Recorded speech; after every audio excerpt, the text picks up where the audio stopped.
Foster Care Nation, listen up. This is Foster Care, an unparalleled journey. Strength for the powerless, courage for the fearful, hope and healing for wounded hearts.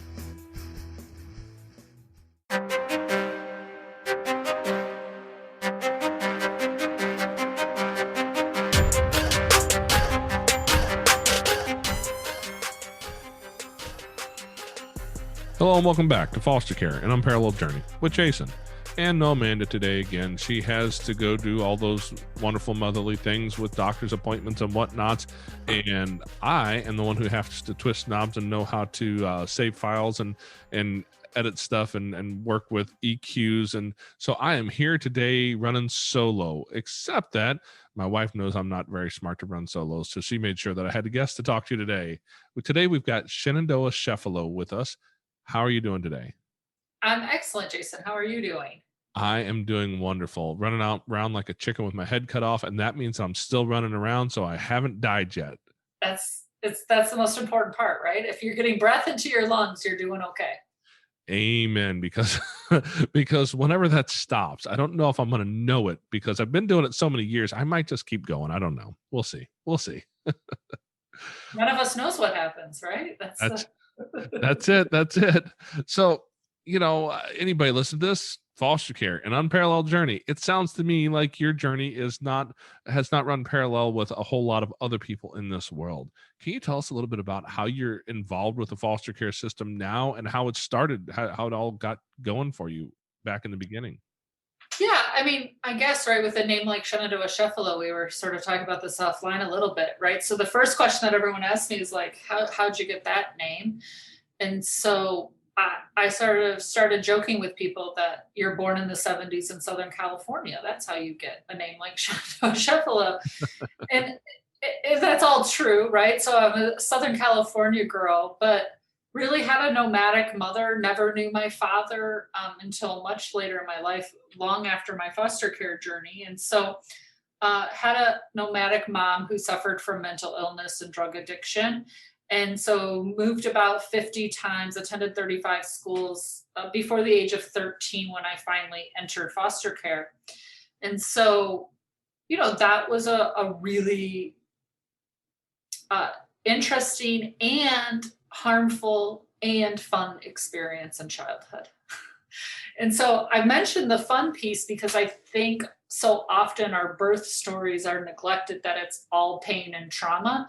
And while that makes up a significant portion of it, there's also really happy memories tucked into those really painful memories as well. And they interloop together, right? They're intertwined. They are not parallel. They are intertwined. And so entered foster care at 13 and then aged out into homelessness halfway through my senior year of high school at 18. And so, spent 5 really probably painful years, and probably painful years for everybody, right? 13 to 18 seems to be a painful time in life naturally. Even when you live in a loving 2-parent home situation where everything is provided and all of your needs are met, 13 to 18 seems like a really hard developmental stage. Amen. And I did that with some extra challenges that perhaps others don't face. But I feel really fortunate about the people that I also had in my life who did small things. And I think that's a really important story because so often I hear about, oh, I have to become a foster parent or I have to become an adoptive parent to do something. And really, the people that I remember most from my childhood are people who did really little things. As an example, I had a 6th grade teacher who told me I was amazing, which on the scope of life things is really small, right? Like on what you could do for someone is tell them they're amazing. But it was really the first time anyone had told me I was amazing in my life. It was really the first time I ever felt seen by somebody in my life. And what he didn't know is it would be that phrase that would save my life from a 3rd suicide attempt. Wow. So it's those things that I think are really important to drive home to folks, is that not everybody needs, quote, saving, but some people really do need some generosity in different ways. And our words can be generous, and our words can be profound, and our words can be life-changing. It's sort of about timing, right? I don't think my teacher ever thought about that, probably for the remainder of his life, because I'm sure he probably told a lot of students they were amazing. I think that was the kind of guy he was, right? And I know a lot of teachers, and I say this all the time, they give compliments like they give stickers. They're sort of free giving with those kinds of things to kids. But without that, my life would have been completely different. And so when I talk about like, it's the little things people did for me that made life-changing differences. You know, some people think it's, oh, somebody like gave you all this money or bought you a car or did these things. It's like, no, it was like this teacher who just told me I was amazing. And then I had this thought on my third suicide attempt. What if he was right? Like, what if I really am amazing? Like, that's the thing that changed my whole course in life on this path that I had been on, struggling so much with depression, with anxiety, to saying, wait, maybe there is something worthy in me. You know, I have to stop you right there, because anybody who listens to this podcast will at some point hear me mention a dad's group I'm a part of. And I talk with guys, usually the average age in there is late 20s to mid 40s is probably the average middle of the road group. And these men oftentimes talk about not being worthy. I talked with my wife, and she had a rough childhood, and she talks about a lot of the struggles she's gone through in life is because she doesn't feel worthy. And now my wife's experience was one of those experiences in childhood that should have been in foster care, but she never ended up there. She was in a dangerous, difficult, challenging place throughout her childhood. But a lot of these men that I talk to, they'll tell you they were raised in an average income, middle class home. They lived a normal life, mom and dad, all the normative things in life that would make them feel wonderful and great, and they still struggle with that worthiness piece. I think it's a struggle that I've definitely seen come to light, especially over the last year, right? So as everyone's been dealing with COVID, which is what I call the national trauma. So we know almost everyone deals with trauma or adversity in some way, regardless of upbringing, regardless of money, regardless of where you live, regardless of race. Everybody deals with trauma or adversity. I've never met an adult, anyways, who says I've never had to overcome something, right? Like, everyone I meet has had some kind of trauma or adversity. But what's interesting about having this sort of national trauma event and this worldwide trauma event is that we all experience something collectively. So no one has to explain their COVID experience, right? It is the one thing we all collectively share. And this idea of worthiness, I have seen in groups that I've been doing and trainings that I've been doing, is really intriguing, because I think that's what it comes down to, is this: we're not connected. I think COVID showed us just how disconnected we actually are from each other. How many people have said, before COVID, I didn't even know my neighbor's name. But since COVID, I sort of had to learn my neighbor's name because we might need each other, right? Like, that disconnect from connection, when connection is what heals us. All the trauma science, I'm lucky enough that I get to deal in trauma science on a daily basis, and I get to teach people about what is actually happening neurobiologically when trauma occurs. And how do we fix that? Because there's all this really bad stuff linked to when trauma happens, right? And all these bad outcomes. But we know that there's these interventions called resilience. But when we look at, well, what is resilience? How do we break that down? It's all about being connected to some way. Stable, caring adults, to religion and culture, to being really good at something, right? But to be good at something, you have to be coached in it. And so you're connected to the people who are also good at that thing. And so we know that it's our connection that harms us, and it's our connection that heals us equally. And this idea of being worthy is, have you been seen at that? And what I hear people saying is, I don't think anyone really sees me. on this place, I provide these things, but I haven't actually been seen. And I think there's a lot of trauma in that to really be explored as we move forward. But I think it's why I go back to these small things that changed my life when I really think about it. Because I see how much somebody lights up when I hold the door for them and I'm like, oh, that's a cute top you're wearing. Or, hey, you're looking good today. When I just say that to strangers, I see how excited, like they stand straighter, they smile, they're brighter, just with that eye contact and that one small thing. And I always say, I do that because I don't know where they are in their journey. And if they're where I was as that 12-year-old girl with my teacher, they may not even need that today, but that may be the thing they need 3 years or 5 years or 10 years from now. It's like my seed I'm planting. And it costs me absolutely nothing. And I usually don't even remember it 20 seconds later. And you've brought that experience up a couple times now. I think it's so important to realize the prevalence in our society of problems with mental health and suicide.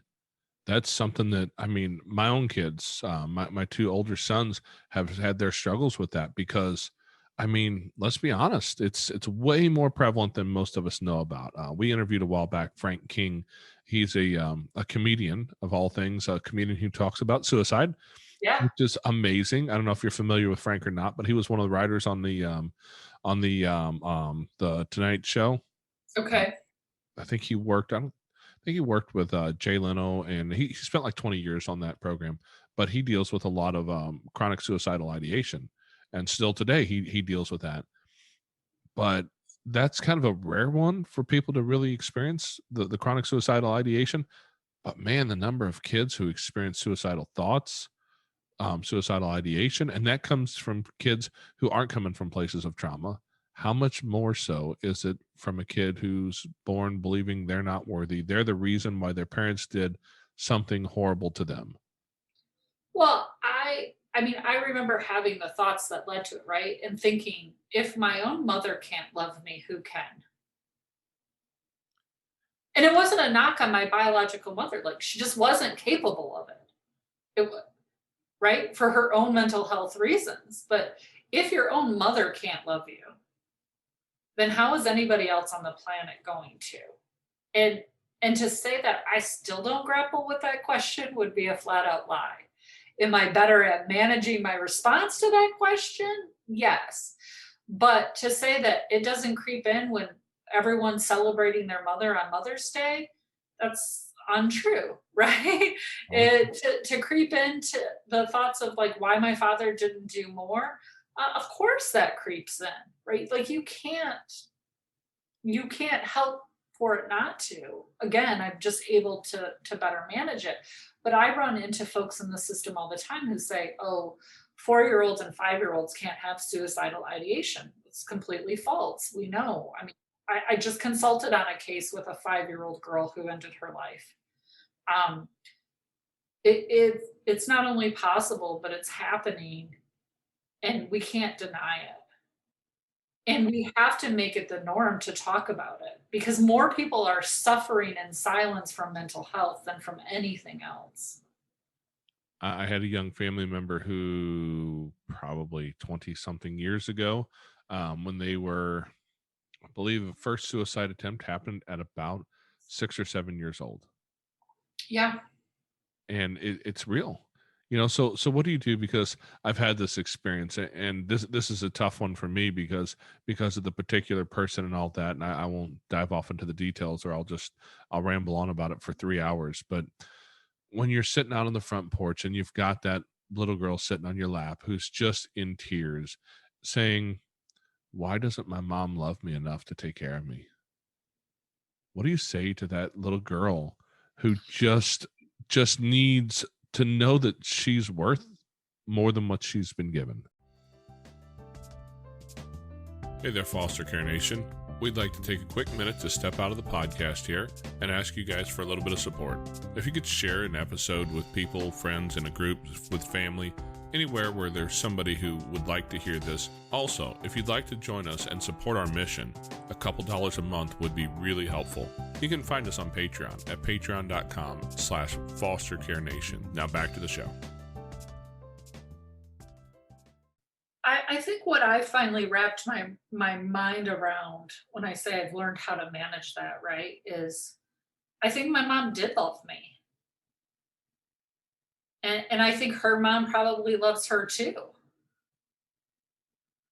That I don't think that has ended. Even in when I think of my most abusive times and some of the most horrendous things my mother did, I think my mother still loved me.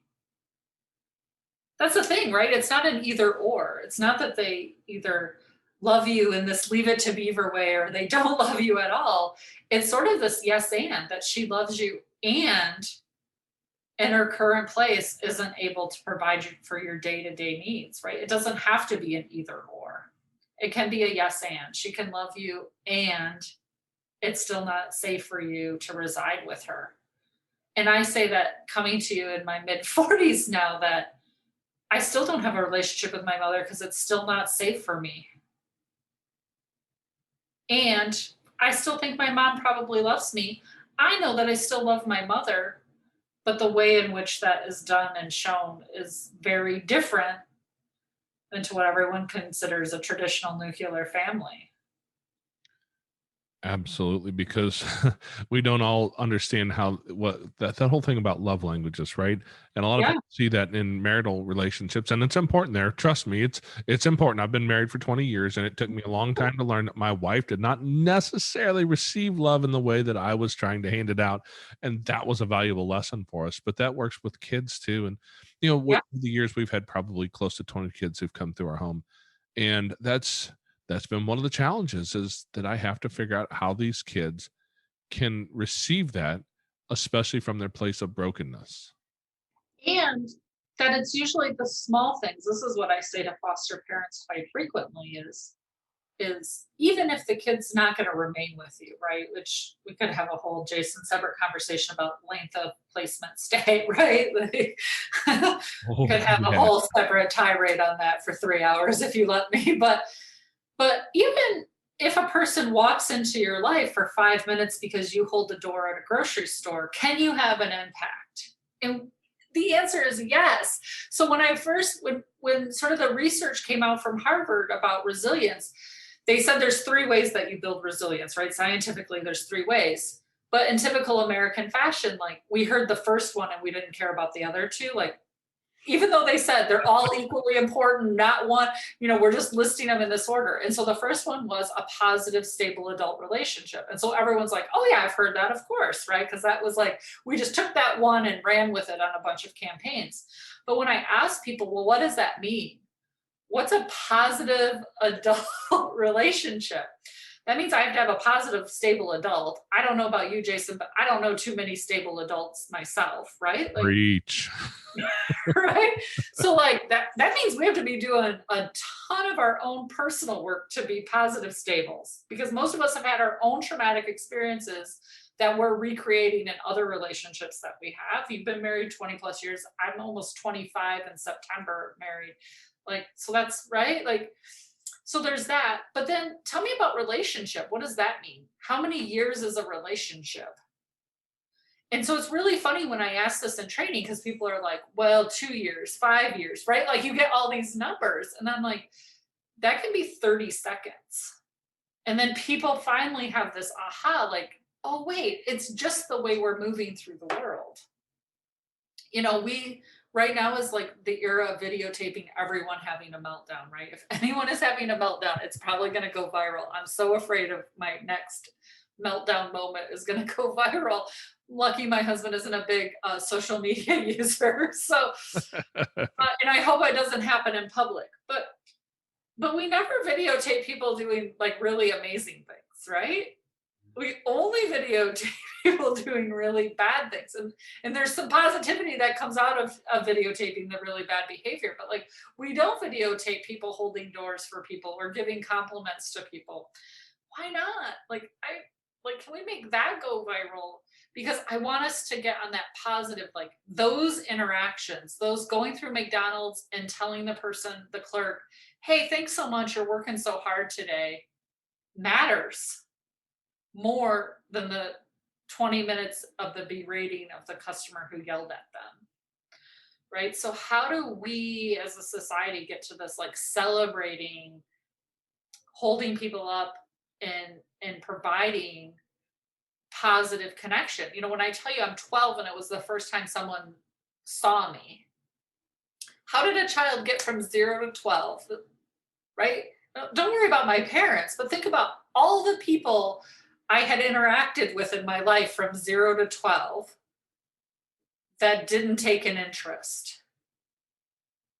I mean, that's a lot of people, right? You got to think of all the stores, doctor's appointments, schools. I mean, I told you I've gone to 35 schools. That's a lot of people. I'm pretty impressed by that number. Right? Like that didn't interact. Well, then I add to that, right? From high school on, it's another quadrillion places of school. But like, so that's a lot of interaction to feel like you've never been seen until that moment where someone really pays you a true compliment and tells you you're really good at something, that you can do something. There's a lot of missed opportunity there to do a lot of healing. You know, and it feels to me sometimes when I look back on my life that from 12 on, like sort of hard to find those compliments. Now I'll tell you, I've received a lot of compliments as an adult talking about this time, which was really interesting. And I'm working on receiving those compliments because I find that that's really tricky. I'm not a really good receiver of compliments or gifts, right? Like it's just not, doesn't feel comfortable. It feels like it's attached to something. Like, what do you want from me if you're saying this?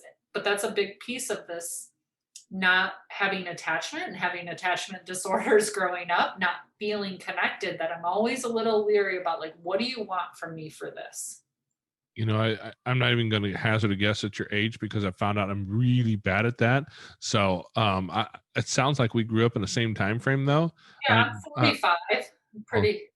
We're knocking on the door. I'll be 45 this year, maybe. I'll be 46 at the end of the year, but so we're 70s babies. Yeah, yes, and if I remember right, the culture I grew up in did not really value that idea at all. Right.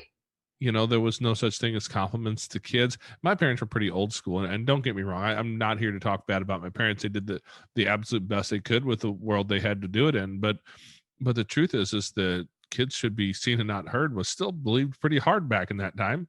Absolutely.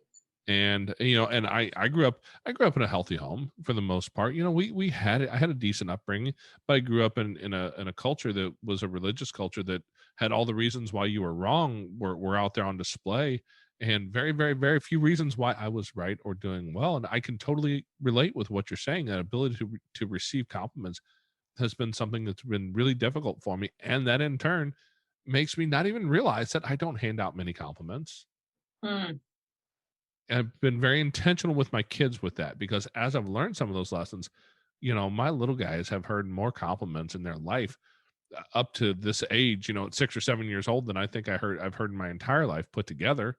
And they get told things like "I love you" all the time, because that's something that just wasn't part of the language of our generation, I don't think. Yeah, and it's probably my biggest regret as a parent is like, I'm really good at telling you what you're doing wrong. I'm really great at complaining. Like these are things that come natural and easy to me. I don't have to put much thought into them at all.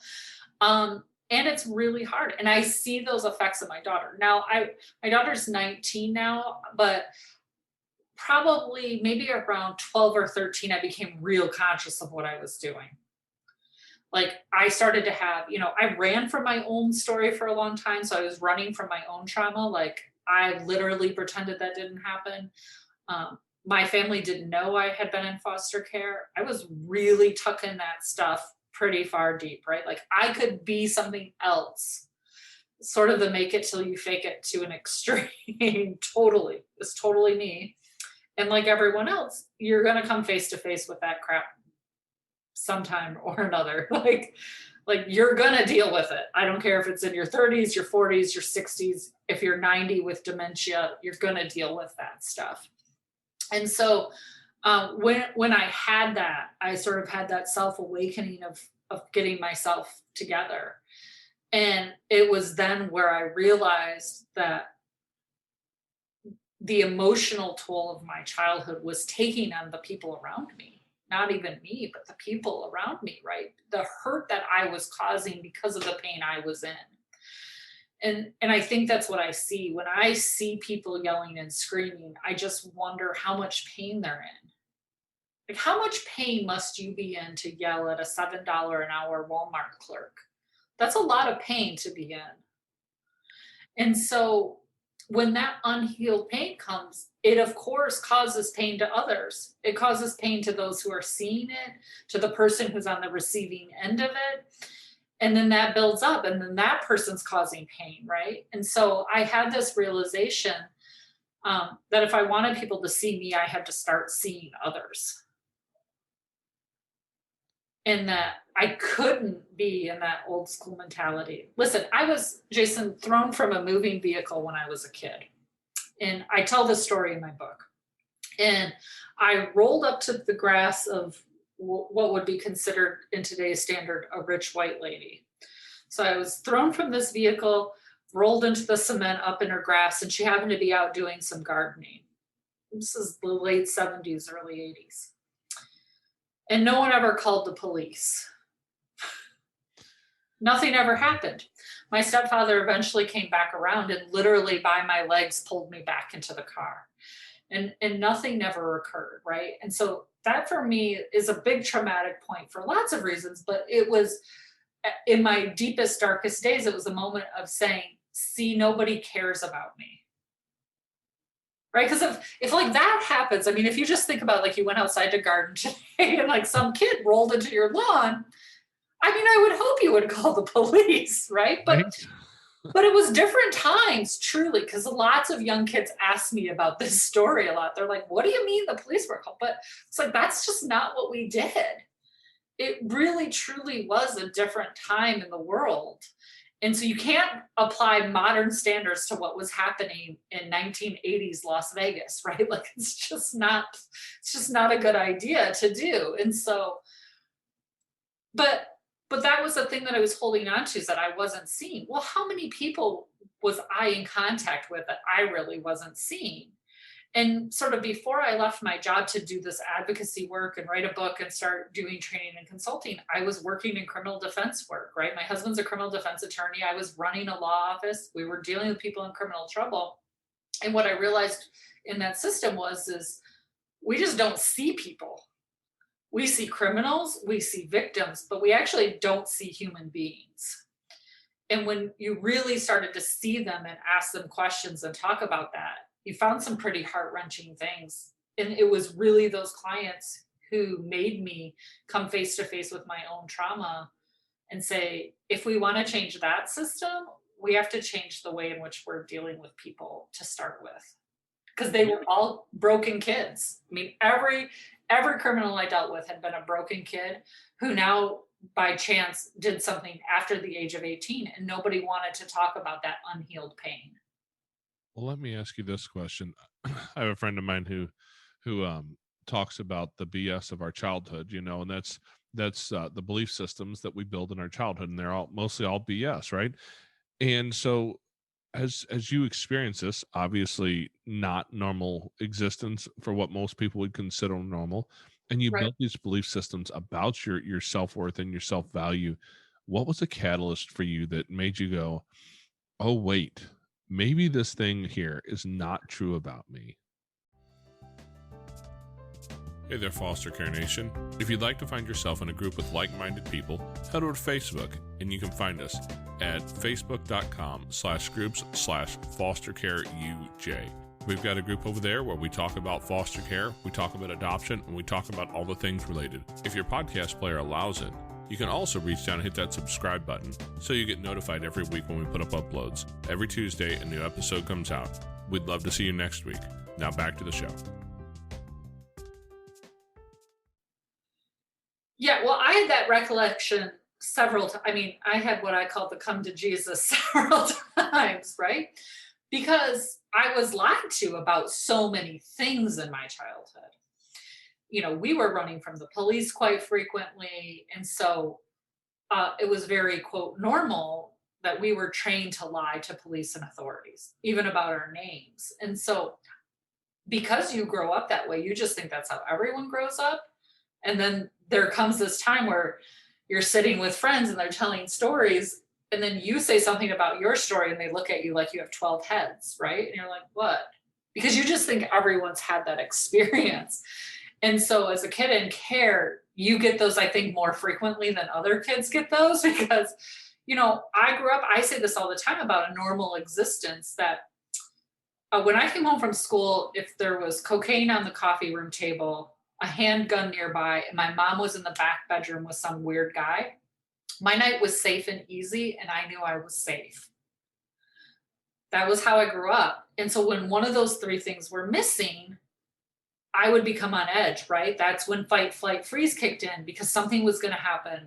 It was going to end with the police. It was going to end badly. It was going to end with weird guys walking around my house. Like, it was going to be bad. And so I would go into my hyper-vigilant mode when one of those things was out of place. But I did that for 13 years. So on my first night in foster care, and I've been to some pretty bad foster homes, Jason, but I've never been to a foster home like where the day you walk in, there's cocaine on the table and a handgun, right? So, but on my first day, coming with that mentality, because nothing's changed, right? Just because you enter foster care, you're the same human being. And just because the system thinks that these people are great, I don't have that background on who these foster parents are, right? So I walked into that first foster home and those things were out of place. And so, of course, I go to hypervigilance mode, right? I'm freaked out already. So I'm trying to be weary about my surroundings. Then my foster mom had the audacity to ask me, can you wash your hands and come to dinner? And that comment sent me over the edge. I went straight Tasmanian devil, throwing things, swearing. And so, of course, what did she do? She went into her fight, flight, freeze mode and called the police. And then we trained police to respond in fight, flight, freeze, right? So you've got a 13-year-old girl in what I call trauma brain and 3 adults in trauma brain because 2 police officers arrived plus my foster mom. And then the kid ends up in handcuffs, right? That makes sense, doesn't it? Because through all of that, no adults in executive functioning. Mm-hmm. No adult says to themselves, hey, why would a kid freak out about being asked to come to dinner? Right? We just see the behavior. We're so focused. We're so closed in on that behavior we see that nothing else matters. Now, do I think my behavior is appropriate? Of course not. Did something need to happen? Of course. Yes. I admit to all of my bad doings and behavior. I was not an angel. I fully own that. But what happens is because everyone else is in trauma brain as well, we don't get to the root cause of what happened. And so it took me 35 years to unpack that what was happening was that was related to me already being hypervigilant. And then when this woman asked me to do that, I had never, Jason, sat at a dinner table.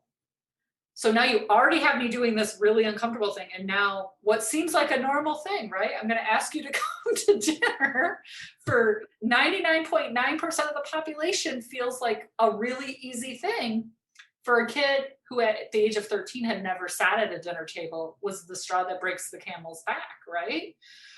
But we never unpack all of that. We just see this bad behavior in a kid who's out of control. And so now we're going to modify those behaviors. We're going to punish you to modify these behaviors you've had, but nobody root causes it to why are we having these behaviors in the first place. And now we sometimes say fancy things like, well, we know this kid has trauma and that's why, but we're still not unpacking what's the real reason behind why. So for all the foster parents or potential foster parents out there, what's the one piece of advice you could give them around that? Because we've seen reactions in our house that I went, huh? What? This doesn't make a bit of sense. And especially when we first started, where it made zero sense at all. And it wasn't until we started to talk about trauma and culture and in this space, and we started to understand some of that I've built some skill sets that have become incredibly valuable around that. But what would you say to either I'll get it out, to either current or future foster parents who are looking at it, to how do you look at that? How do you handle that? What's your best next step when the kid loses their minds because you did something so unforgivable as ask them to wash their hands and come to dinner? Yeah. So I don't even think you have to be a foster parent, right? I think you could just be a parent. And at some point in your parenting life, your kid will do something where you think, what is going on here? So I'll even say that, right? You don't even have to be a foster parent. I'm going to say voice and choice. And this gets back to our old school way of parenting, Jason, right? Like when I was a kid, it was like if the parent said it, you just did it and there was no question. It didn't matter how outlandish the request was, right? And so I'm old school. Like I used to be able to go with a note to the corner store to get my mom cigarettes. Can you imagine? Oh Write yeah. a note and I could go get cigarettes, right? So like, and you just did it, by the way. It didn't matter how far away that convenience store was, you just did it. So when we talk about voice and choice, it's really like put the person experiencing the pain in the driver's seat instead of victimizing the person.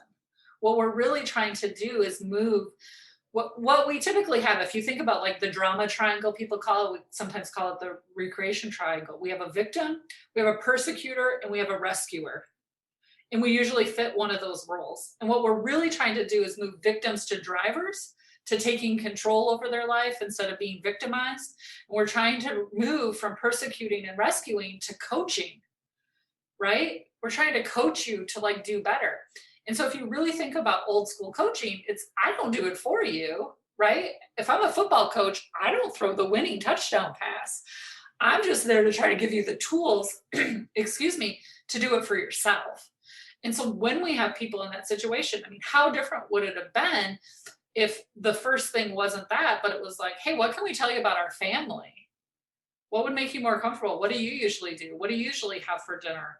Hey, here's some choices about what's happening tonight. What would you like to choose? Like this becomes very different than like, we're doing this at this time and this is how it goes, right? And I've been in a lot of foster homes and it's still run like that because they're like, oh no, we heard that having routine is good. Well, that's true, but like routine can still involve choice and not dictatorship, right?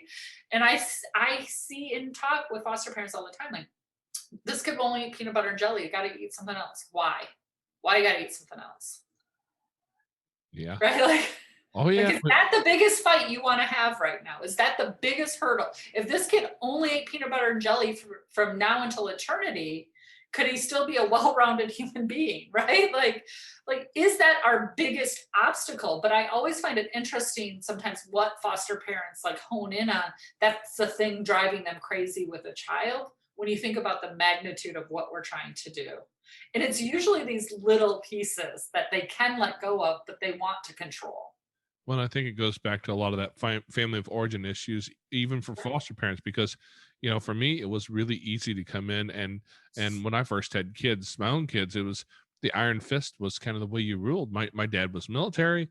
After that, he was a police officer and he ran the situation. You did what he said. I mean, I remember as I don't know, probably fourth or fifth grade, we were going to one of my little league baseball games. And we pulled up to the parking lot, and there's an accident that happened right in the middle of the road, right out in front of the parking lot. And my dad, he's there, he's off duty, he's just in plain clothes, but he goes up and jumps in the middle of the road and starts running the scene and directing traffic and doing all that. People just did what he said. He was that kind of guy. So for my personal belief system, that was my job, was to run everything, tell people what to do, and they're just going to do it. And I don't know about your experience, but even my own kids who weren't involved in terribly traumatic situations, they weren't really good at just doing exactly what I said when I said it.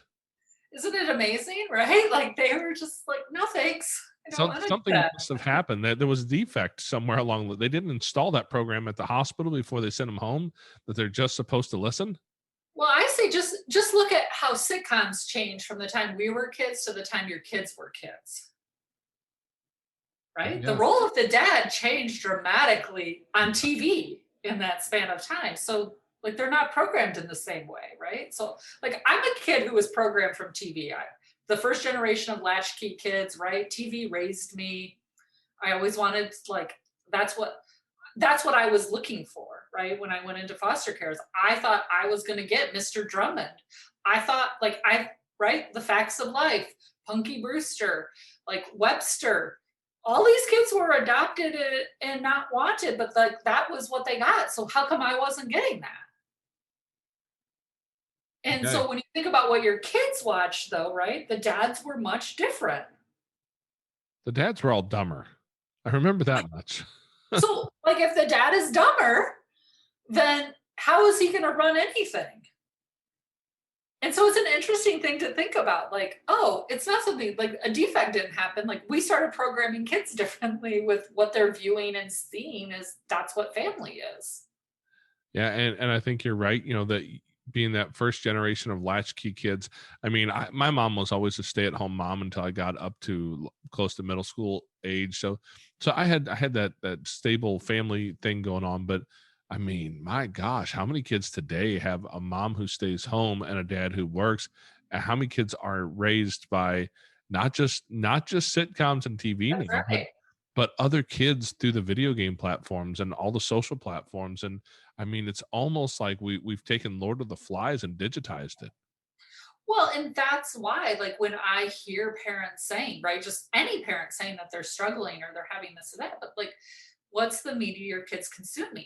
Like, we were consuming 3 stations, right? I mean, when MTV came out, it was a ginormous deal when I was sort of at middle school age, right? That was a huge, like, getting cable was a huge thing. Our kids now can consume media from around the globe in 1 second, right? Like, one Google search brings them anywhere they want to be.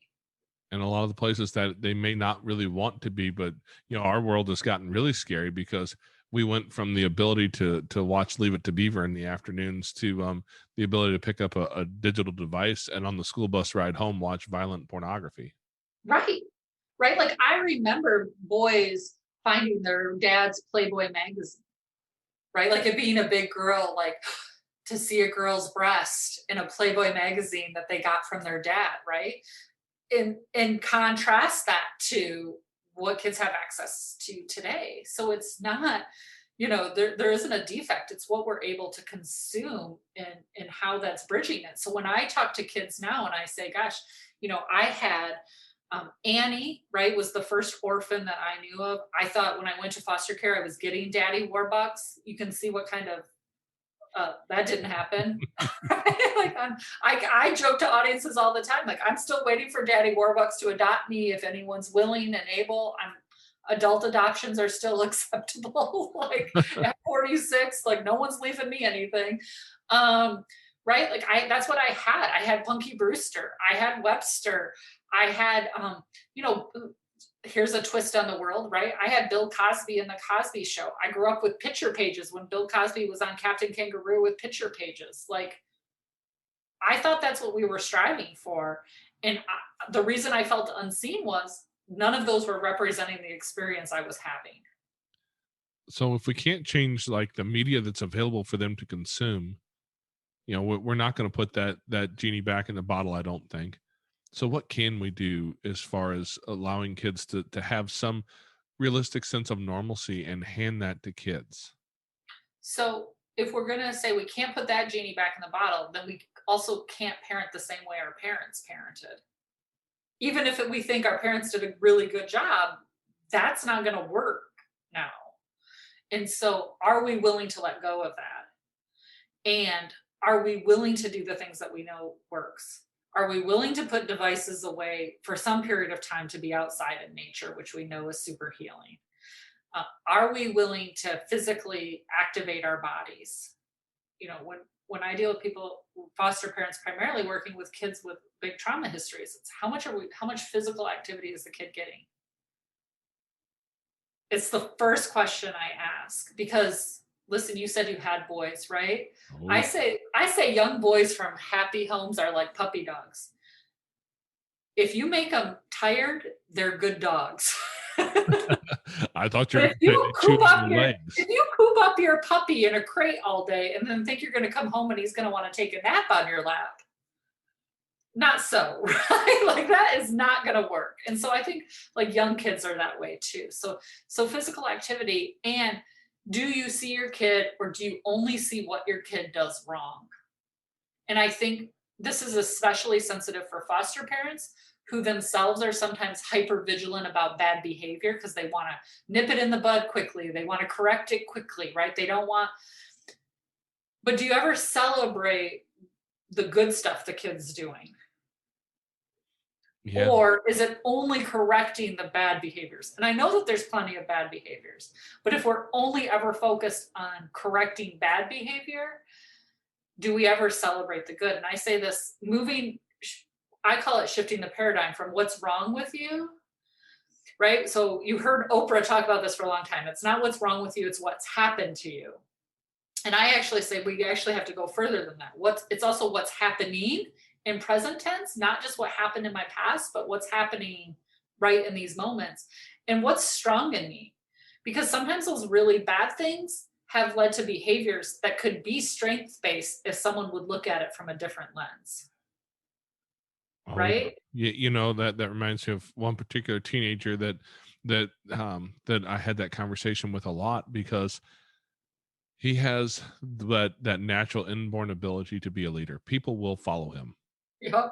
And unfortunately, because, well, maybe the trauma experience, maybe the fact that he is just a dumb teenage boy, I'm going to raise my hand here and say I, Jason, was a young teenage dumb boy, as long as every other man out in the audience and every woman in the audience, your husband was also a young, stupid teenage boy at some point. And so some of those choices were dragging some friends, they would follow him. Yeah. And when they do that in the classroom, that causes problems for him in school, not just for himself, but because he's leading other friends down that path. It created a lot of struggles there. And that was a tough one for me to get a hold of. It took me a while to realize that, hey, there's two sides to this. And what you're saying is 100%. There's an ability here. There's some amazing stuff you have an opportunity to just let shine. Yeah. But we just have to tweak it a little bit. We have to aim it in a direction that's going to be most helpful for you, and without the label of good behavior and bad behavior, because that creates that whole identity that I'm a bad kid. And once a kid really believes that, I don't know if there's any saving that once they believe that they're the bad kid. It's really hard to undo. Let me say that. I mean, I think everyone's worth saving regardless of their age, but it's really hard to undo. And I can point you in the direction of lots of prisoners who are now trying to undo that, right? Who are working really hard to undo that. But it's hard. And I think they'll all tell you it's hard. And it's hard to have other people give you a second chance. Usually that's the hardest piece of it. And so we have to really see this, right? So if you can begin seeing, quote, bad behavior from a different lens, if you can start saying, what's the strength in this behavior? What's this about? So like, I have a daughter who, I think grew up in a pretty functional home, like had all of her needs met. I've already said, listen, I dropped the ball. I probably, if I could go back, would do some things slightly differently. I think every parent would. I hope every parent would. But like, I used to see, like, she seemed really sensitive as a kid. Like, things really hurt her deeply. That to me seemed like, what's the big deal, right? Like, but this has a lot to do with the differences in the way we grew up, right? Like, I couldn't cry at the drop of the hat of everything that happened. And for a long time, from a parent, that took me a long time to understand. And then I began seeing it as, this was a kid who was really looking for justice in the world.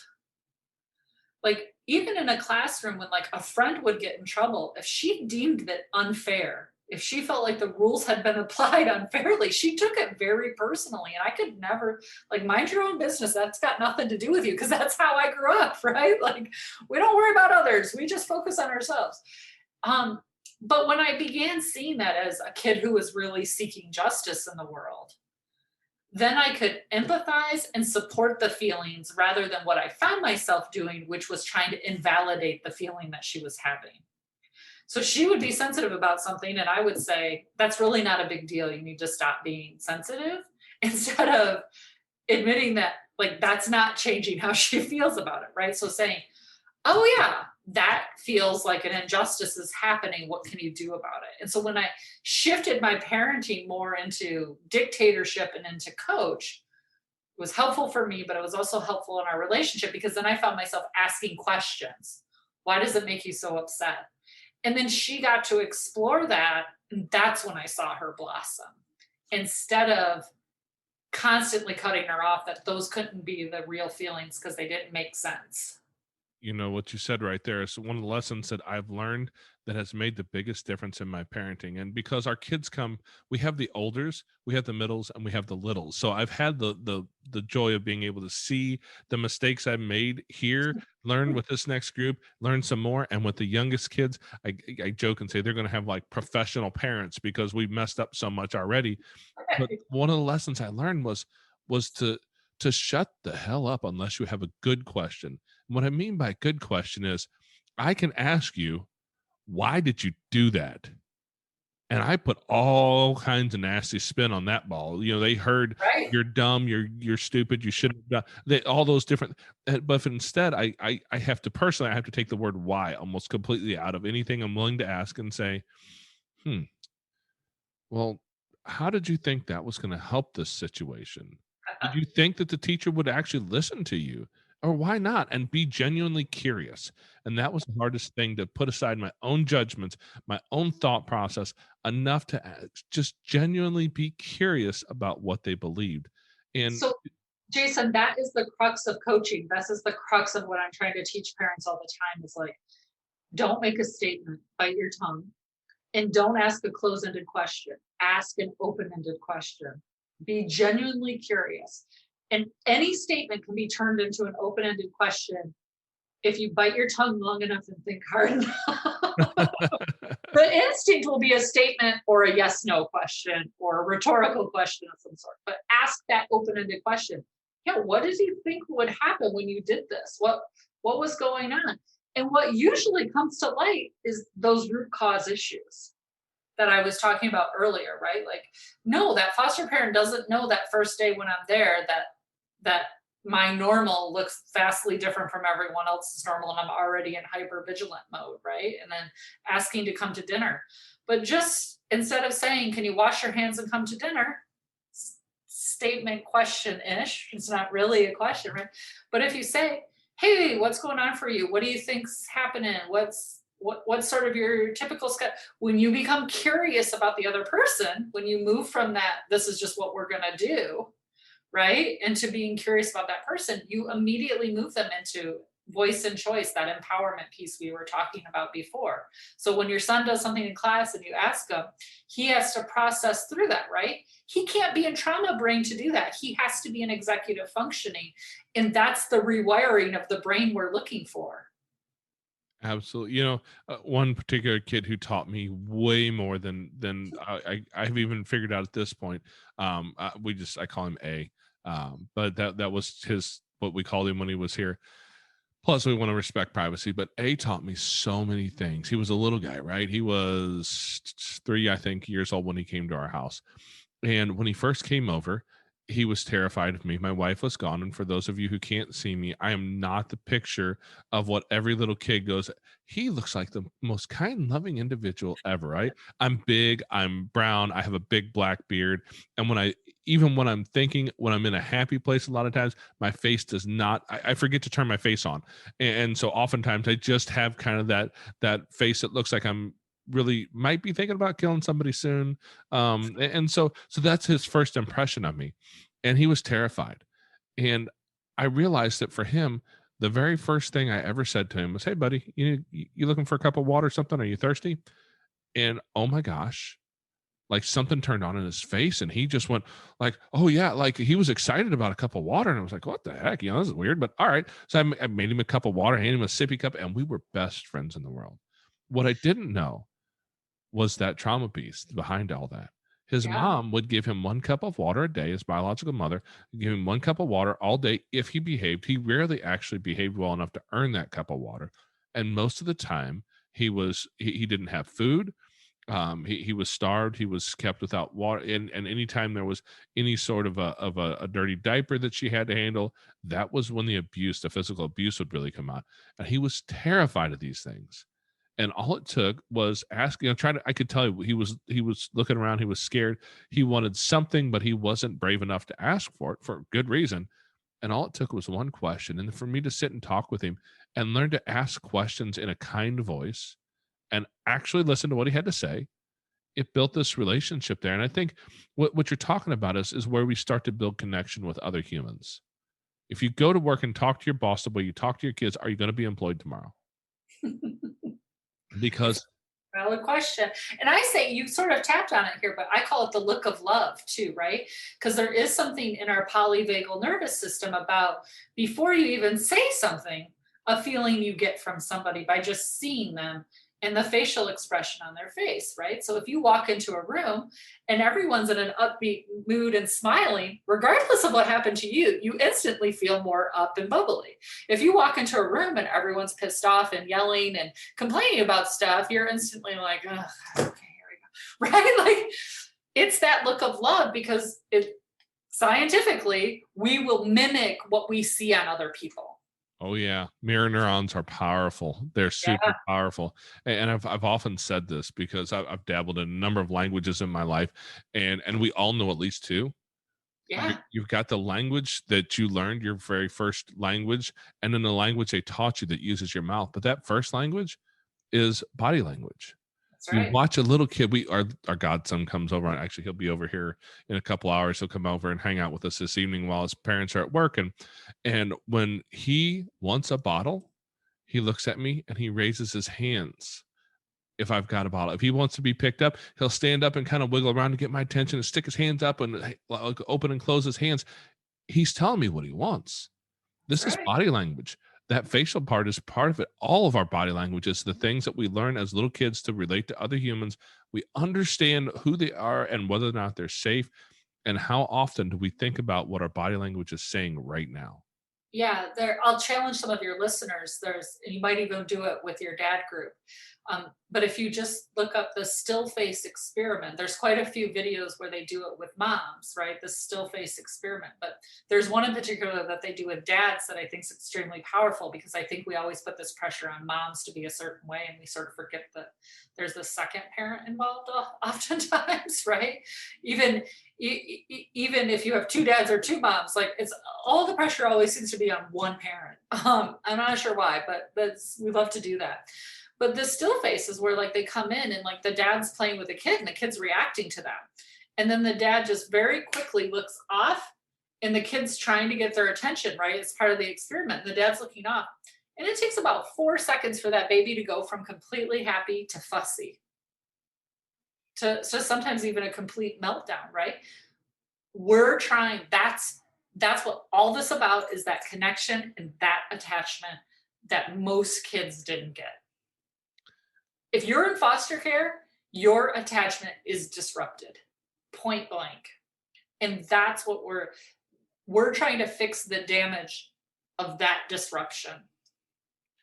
And that's part of the reason I think A was such a pivotal place for us to when he was with us, because he was diagnosed reactive attachment at a very young age, at 3 years old, which is the youngest they would diagnose that at. And the fact that his mother was his primary abuser and it was his primary residence. Dad was around some when he could be, but there was a lot of other struggles between the parents on that one as well. And because his mom was so just she struggled with some mental health issues, if you ask me. And to be fair, my psychology and psychiatric degree are both written in crayon on a piece of computer paper. I wrote it myself, so I Me can't too. diagnose somebody, but I can tell you like there was some real issues there that probably came out of her childhood. But because he experienced so much trauma and abuse and rejection from her, when he came to our house, one of the things that I noticed was this little boy, as soon as my wife was kind to him once, he was stuck to her like glue. He just soaked up that attention from a female caregiver in a way that was just phenomenal to watch. And him and his sister were with us for about a year and a half. And to see the turnaround, I still remember the day I saw the turnaround happen where he went from a terrified little boy to somebody who thought that the world was it was a safe enough place that he could finally climb down off of my shoulders and play in the floor in the middle of this little business where I was buying something. And it about knocked me over. And even the cashier, she looks at me, she's like, "Oh, he's okay. He's just playing." I'm like, no, you don't understand. He doesn't do this.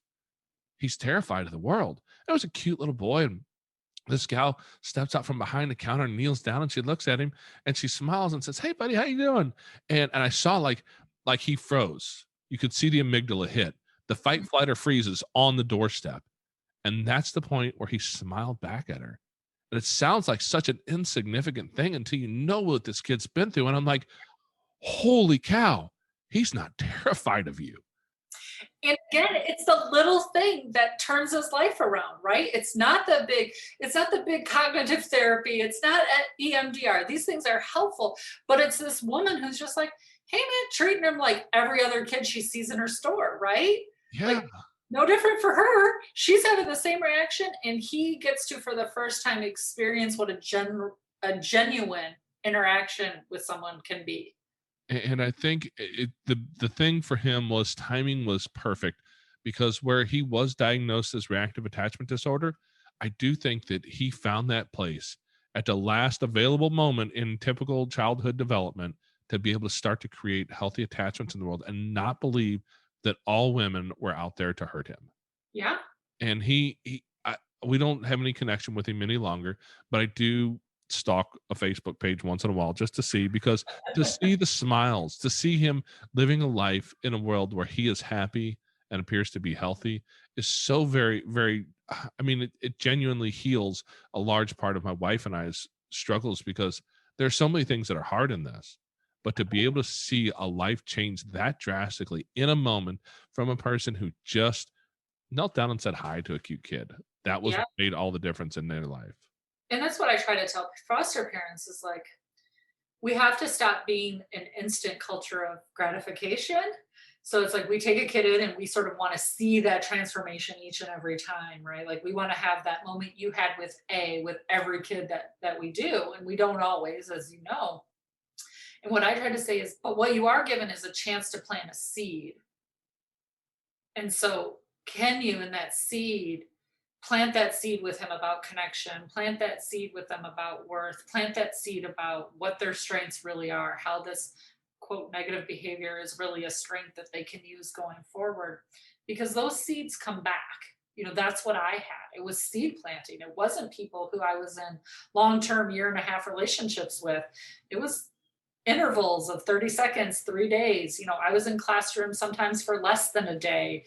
That particular teacher I spent less than 6 months with, right? Like it doesn't always have to be these long lasting relationships, but it can be the moments that can give you, oh, I can do that. That person saw something. And if they saw something, maybe it existed me. Could they be that wrong? Well, let's see, right? A bit of my healing was trying to prove that the teacher was wrong. My healing came, right? Because I'm a little stubborn.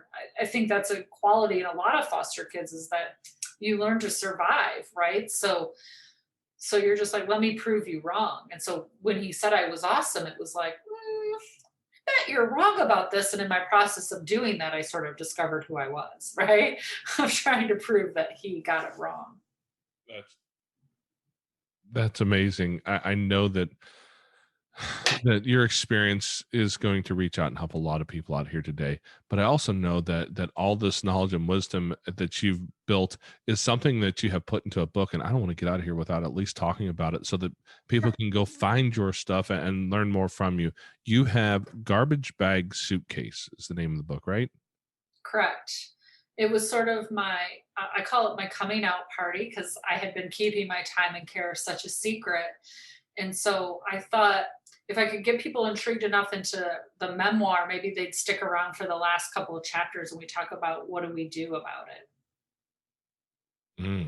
Yeah, because you and I know what garbage bag suitcases are, but for the people who don't understand what that phrase means, can you at least give a little bit of insight into that so people know what it means? Yeah, well, maybe even if you were in your 20s in college, you used the garbage bag as your suitcase once or twice, right? But for kids in care, it really is Usually the social worker shows up on your biological parent's doorstep, throws as much as they can grab into a garbage bag, which is usually what's handy, and you and the garbage bag get dropped off on the stoop of whoever has said yes and some emergency phone call.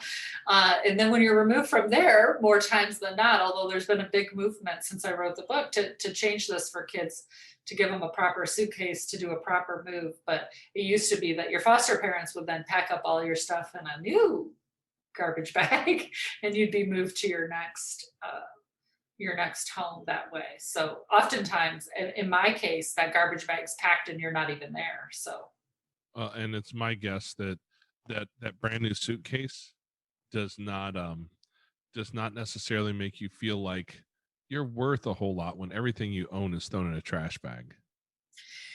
yeah, right. So your stuff is usually broken. Most of your stuff is left behind because someone else deems that's theirs and not yours. There's all kinds of things, or some social worker decides that's not something you really need as a priority. You need something else as a priority. So you really have little say. And for most kids in foster care, we have little say. Lots of people are making decisions about our life, and very few of those have anything to do with us. A lot to do with the convenience of other people, and very little with what we think would be best for us. Yeah, because I can tell you that when I was about 4 or 5 years old, I was climbing in the window of a car because I saw it on Dukes of Hazzard, so I could do it. Or I saw my sister do it before me, but she says I'm just blaming her at that point. And I did not get all the way into the door of the car and fell out. And of course, we were like a church potluck where they had a gravel parking lot. And that one sharp piece of gravel created that little bitty scar on the corner of my eye there. And I had to go get stitches. And one of the gals in the church where we were going had a floral shop there, and they had some stuffed animals there. And so they had gone to the hospital with us, and she ran over, and I have this, she gave me this little stuffed bunny, right? Which is a terribly unimportant thing, the 5-year-old stuffed bunny. But the almost 45-year-old me, if you look in my room in there and dig through the stuff, because every one of my kids have had it as theirs, that little Buster still exists, right? A terribly And I'm unimportant right part. here. Also, the cover of my book, same bunny. Exactly. So all that stuff that seems so unimportant to a social worker, this 45-year-old man can tell you about the one I got when I was 5 and that I still have it. And we are so busy in our world trying to shuffle kids from place to place to place that we have forgotten to look at the things that are truly important from the kid's perspective. And I think that's kind of a microcosm of what foster care has been for the last several decades. Yeah, I went to a terrible training once. I mean, it was perhaps the worst training I've ever experienced. We all have those stories, right? This was foster care training. We were actually reimagining what the foster care system could be. What if we just recreated it from scratch? Didn't tweak it, just start it all over if we could do it anyway. And the icebreaker exercise they had us do, and it was people from all walks of life, not just from foster care, is they had a garbage bag with someone's contents. And they said, go through and tell us what you can about this child. And I just walked away from the table and said, I'm not doing this exercise. And nobody could understand why I said that. It's like, because I don't care what you have in that bag, it does not tell you who a person is. And so if you think we're going to recreate foster care by looking through a bag of contents to tell you what a child needs, this group is not ready to do this work. But that's where we get to, right? Like, okay, you need some clothes, you need your homework or something. It's like homework isn't a priority, if you ask me, when you're dealing with a kid in trauma. I'm going to tell you, as a kid who wasn't necessarily deep in trauma, homework was never a priority for some of us. Right, but it's not a priority with someone who needs to heal and who's having attachment issues either. Like, Exactly. I'll be honest, we can learn to read, write, and do arithmetic at any time in our life. It gets harder and harder to learn how to attach the older you get. Yeah, absolutely. So, Absolutely. Well, I'll make sure that we have some links to your social media handles and, because Facebook, all the other social medias, yeah, you your can find name. me on Facebook, Twitter, Instagram. Listen, I draw the line there because I'm still a Gen Xer. I'm not getting on all the new stuff. I have a line I'm drawing in the sand. I'm with you. I drew my digital line a long time ago, and that's when people started texting, and I had to breach all the line. But yeah, they can find you on all those at Shenandoah Chefalo, and your name will be on the cover art of the podcast, so you can spell it out correctly. And Instagram, it's at Garbage Bag Suitcase, right? You got it. That's me. Good deal. We will put all that in there and make sure anybody can get a hold of you that is interested. And so I just want to thank you for taking your time to tell your story, because I know it's not always easy. It sounds like you've shared your story a number of times, but it's never easy to revisit certain parts of our trauma. And so I appreciate you being willing to do that in a goal to help out kids today who are going through what you went through many years ago. Thanks, Jason. Thanks for having me on. Thanks for running the podcast. I think it's so needed. And for me, it's if that story even tweaks it for one foster parent or one kid, it's worth it. Amen. Okay, Foster Care Nation, thank you for listening to Shenandoah's story. Now take her knowledge and wisdom to heart so you can create love and healing in your family and your community. Be sure to come back next week. We have new episodes every Tuesday. If you would like to share your story as a guest, you can reach us at fostercareuj@gmail.com. You can connect with other like-minded people on Facebook at facebook.com/groups/fostercareuj. And don't forget, we have a Patreon, so you can support our mission for as little as $5 a month. It's at patreon.com/fostercarenation. The links to everything are in the show notes on your podcast player or at fostercarenation.com. And as always, You are so super awesome. I think you guys are cool. Yeah. Thank you for listening. Thanks.